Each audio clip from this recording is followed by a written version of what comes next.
20 वर्षाचा मुलगा डिप्रेशनमध्ये जाऊ शकतो का? तर हो, येस, जाऊ शकतो. कारण माझ्याकडे एक 20 वर्षाचा मुलगा पेशंट म्हणून येतोय हेअरफॉलसाठी. तर तो इतका डिप्रेस होता की त्याच्या पॅरेंट्सचं असं म्हणणं आहे की तो कॉलेजलाही जात नाहीये किंवा घराच्या बाहेरही पडत नाहीये, कारण लोक त्याच्यावर हसतील. तर या अशा प्रकारच्या हेअर फॉलला किंवा हेअर लॉसला आपण अँड्रोजेनिक ॲलोपेशा म्हणतो, ज्याच्यामध्ये फ्रंटल हेअर लाईन आहे ते रिसिडिंग होते, म्हणजे मागे जाते. तसेच टेम्पोरल किंवा जो क्राऊन एरियामधले जे हेअर आहेत ते हेअर लॉस होतो किंवा हेअर फॉल होतं. तर याच्यामध्ये करायचं काय आहे, तुम्हाला पेशंटला काउन्सिल करायचं आहे, जेणेकरून की हे काय लॉंग टर्म नाही आहे, याच्यावर ट्रीटमेंट घेतल्यानंतर ते तुमचं बरं होऊ शकतं किंवा हेअर फॉल तुमचा कमी होऊ शकतो. पण ही जी ट्रीटमेंट आहे ती लॉंग टर्म आहे.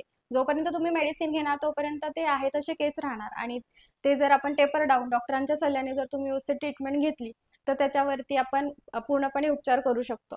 आता डिप्रेस व्हायची काहीच गरज नाहीये, कारण आपल्या फोर पेटल स्किन क्लिनिकमध्ये हेअर फॉल किंवा हेअर लॉसवरती बरेच ट्रीटमेंट्स ऑप्शन आहेत.